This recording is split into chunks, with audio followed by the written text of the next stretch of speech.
Assalamualaikum warahmatullahi wabarakatuh. Hai, perkenalkan nama saya Anik Juliati. Di channel ini saya akan menjelaskan materi PPKN kelas 9 bab 1 tentang dinamika penerapan Pancasila sebagai dasar negara dan pandangan hidup bangsa.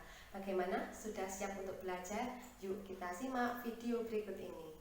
Materi PPKN kelas 9 bab 1 Dinamika perwujudan Pancasila sebagai dasar negara dan pandangan hidup bangsa oleh Anik Juliati.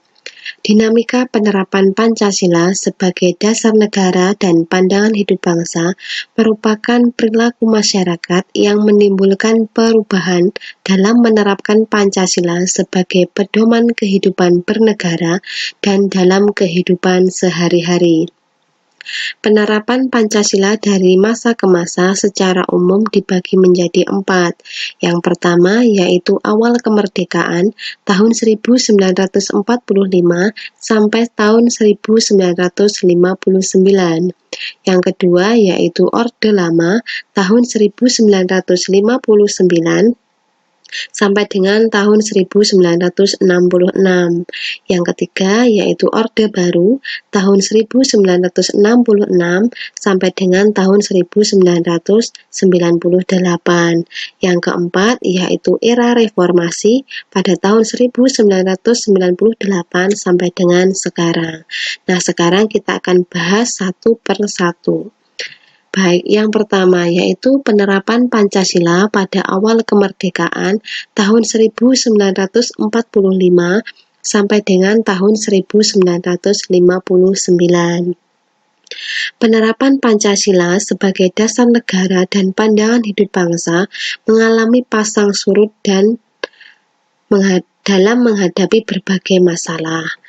Yang pertama yaitu pemberontakan PKI pada tanggal 18 September 1948 yang dipimpin oleh Musso. Tujuannya yaitu ingin menggantikan ideologi Pancasila dengan ideologi komunis. Yang kedua yaitu pemberontakan Darul Islam Tentara Islam Indonesia yang dipimpin oleh Kartosoewirjo. Tujuannya yaitu ingin menggantikan ideologi Pancasila dengan syariat Islam. Yang ketiga yaitu pemberontakan Republik Maluku Selatan yang dipimpin oleh Soemokil pada tanggal 25 April 1950 dengan tujuannya yaitu ingin membentuk negara sendiri. Yang keempat yaitu PRRI dan Permesta yang dipimpin oleh Syarifuddin Prawira Negara dan Venja Sumual pada tahun 1957 sampai dengan tahun 1958. Tujuannya yaitu sebagai bentuk koreksi terhadap pemerintah pusat. Yang kelima yaitu APRA, Angkatan Perang Ratu Adil yang dipimpin oleh Raymond Westerling pada tanggal 15 Januari 1949 yang bertujuan untuk mempertahankan bentuk negara federasi yang dibentuk oleh Belanda. Dan yang keenam yaitu perubahan Republik Indonesia Serikat menjadi Negara Kesatuan Republik Indonesia. Namun konstitusi yang berlaku yaitu UUD S Undang-Undang Dasar Sementara tahun 1950. Pancasila diarahkan seperti ideologi liberal yang tidak menjamin stabilitas pemerintahan, sehingga dapat disimpulkan bahwa dalam penerapan Pancasila pada awal kemerdekaan ini terjadi beberapa penyimpangan. Yang pertama yaitu ingin menggantikan ideologi Pancasila menjadi ideologi komunis. Yang kedua menggantikan ideologi Pancasila menjadi syariat Islam. Yang ketiga yaitu ingin membentuk negara sendiri. Yang keempat yaitu protes terhadap koreksi atau protes terhadap pemerintahan pusat. Yang kelima yaitu ingin mempertahankan bentuk negara federasi yang dibentuk oleh Belanda. Dan yang keenam yaitu merubah ideologi Pancasila menjadi ideologi liberal. Penerapan Pancasila pada Orde Lama tahun 1959 sampai dengan tahun 1966. Periode ini dikenal dengan demokrasi terpimpin. Seluruh keputusan dan pemikiran berpusat pada pemimpin negara. dicetuskan oleh Insinyur Soekarno karena banyaknya gerakan separatis yang menyebabkan ketidakstabilan negara, tersendatnya pembangunan, dan konstituante gagal dalam menyusun Undang-Undang Dasar. Pada periode ini terjadi beberapa penyimpangan. Yang pertama yaitu Soekarno diangkat dan ditetapkan sebagai presiden seumur hidup. Yang kedua, presiden membubarkan DPR hasil pemilu. Yang ketiga yaitu presiden membentuk MPRS. Pada periode ini juga terjadi pemberontakan yaitu G30 SPKI pada tanggal 30 September 1965 yang dipimpin oleh DN Aidit atau yang dikenal dengan Dipa Nusantara Aidit. Tujuannya yaitu ingin mengganti Pancasila menjadi ideologi komunis. Namun pemberontakan ini dapat digagalkan.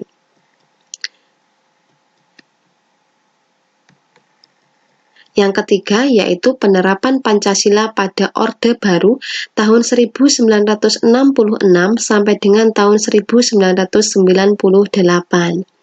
yaitu terjadinya perpindahan kekuasaan dari Soekarno kepada Soeharto. Periode ini dikenal dengan Orde Baru dengan konsep demokrasi Pancasila. Visi utamanya yaitu ingin melaksanakan Pancasila dan Undang-Undang Dasar tahun 1945 secara murni dan konsekuen. Nah, Orde Baru ini memberikan secercah harapan kepada rakyat Indonesia. Yang pertama yaitu pemerintahan otoriter menjadi pemerintahan yang demokratis. Yang kedua, berhasil membubarkan PKI. Yang ketiga yaitu pembangunan nasional. Nah, pada Orde Baru ini pun masih terjadi beberapa penyimpangan. Yang pertama yaitu kebebasan berpolitik dibatasi.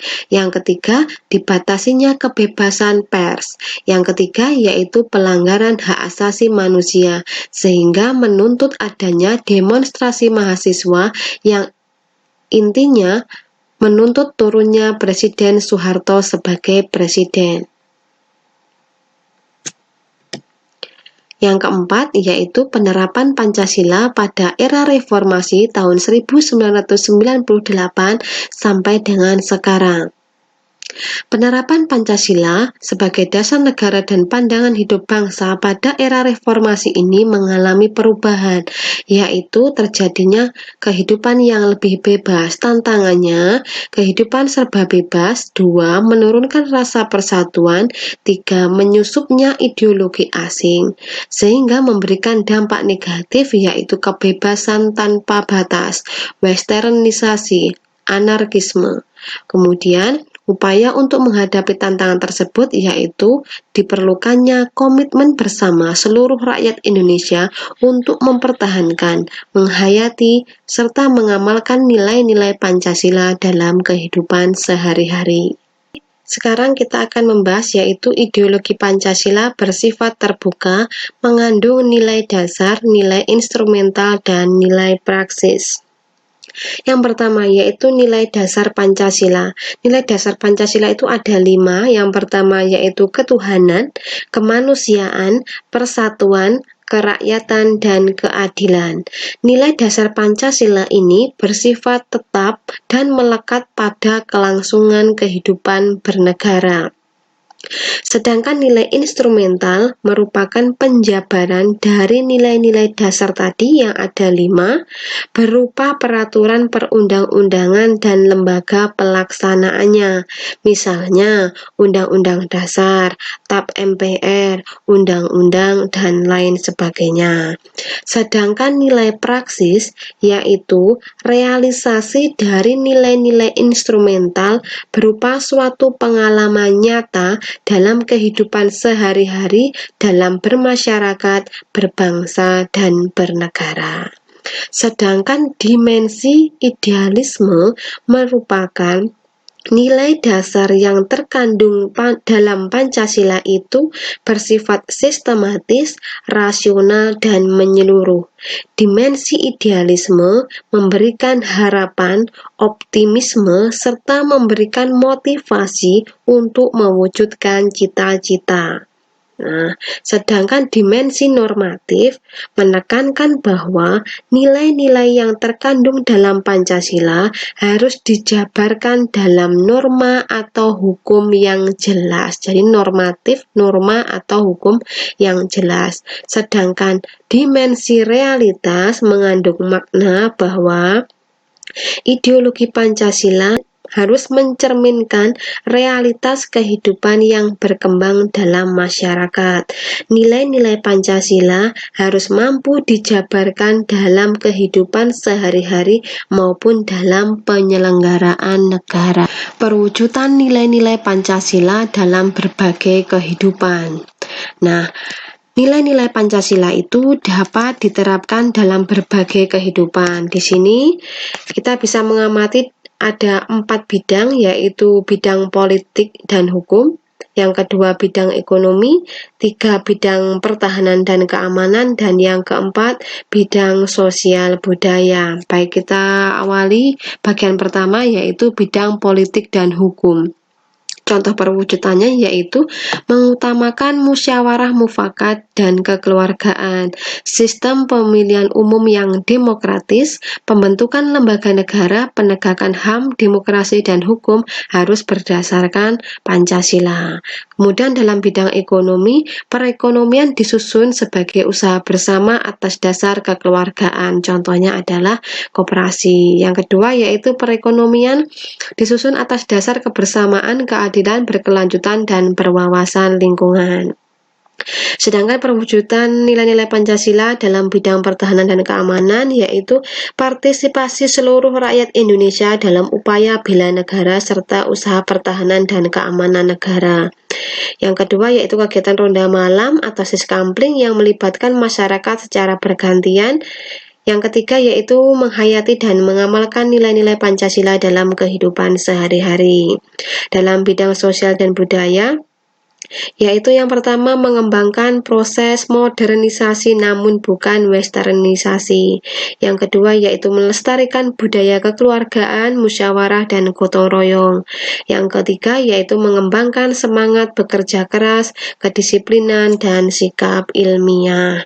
Kesimpulannya bahwa penerapan ideologi Pancasila itu bersifat terbuka, aktual, dinamis, antisipatif, senantiasa menyesuaikan perkembangan zaman, ilmu pengetahuan, teknologi, serta dinamika perkembangan aspirasi masyarakat. Namun, harus tetap berpegang teguh pada nilai dasar, nilai instrumental, nilai praksis, serta dimensi idealisme, normatif, dan realitas. Upaya untuk meminimalisir penyimpangan terhadap penerapan Pancasila menjadi tanggung jawab kita bersama. Seluruh rakyat Indonesia harus berkomitmen untuk mempertahankan, menghayati, mengamalkan nilai-nilai Pancasila dalam kehidupan sehari-hari. Demikian materi bab 1 tentang dinamika dan penerapan Pancasila sebagai dasar negara dan pandangan hidup bangsa. Terima kasih, sampai jumpa.